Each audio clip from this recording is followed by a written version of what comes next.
अस्सलाम वालेकुम फ्रेंड्स, कैसे हम सब लोग ठीक हैं। I am Nazrul Arfeen, spiritual speaker and big follower of Murshid Hazrat Wasif Ali Wasif रहमतुल्लाह अलैह। आज हम आपके सामने मुर्शद हज़रत वासिफ़ अली वासिफ़ का एक ख़ास कलाम, बहुत उम्दा कलाम पेश करना चाहते हैं और हमें ये सादत मिली है पेश करने की और आपको सादत मिली है सुनने की। तो चलिए दिल से सुनिएगा।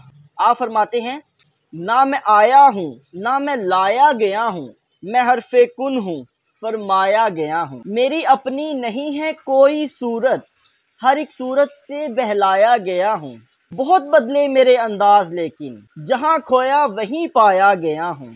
वजूदे गैर हो कैसे गवारा, तेरी राहों में बेसाया गया हूँ। न जाने कौन सी मंजिल है वासिफ, जहाँ नहला के बुलवाया गया हूँ।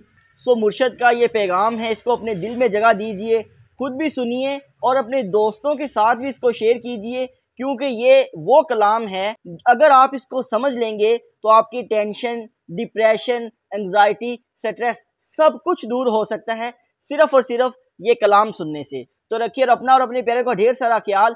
हमें दीजिए इजाजत, मिलते हैं नेक्स्ट वीडियो में। अस्सलाम वालेकुम। मैं हूं जावेद चौधरी। आप इस सुर्ख निशान को टच करके इस चैनल को सब्सक्राइब कर दीजिए और घंटी के इस निशान को भी हल्का सा पुश कर दीजिए। मुझे यकीन है आपका यह फैसला आपका मुकद्दर बदल देगा।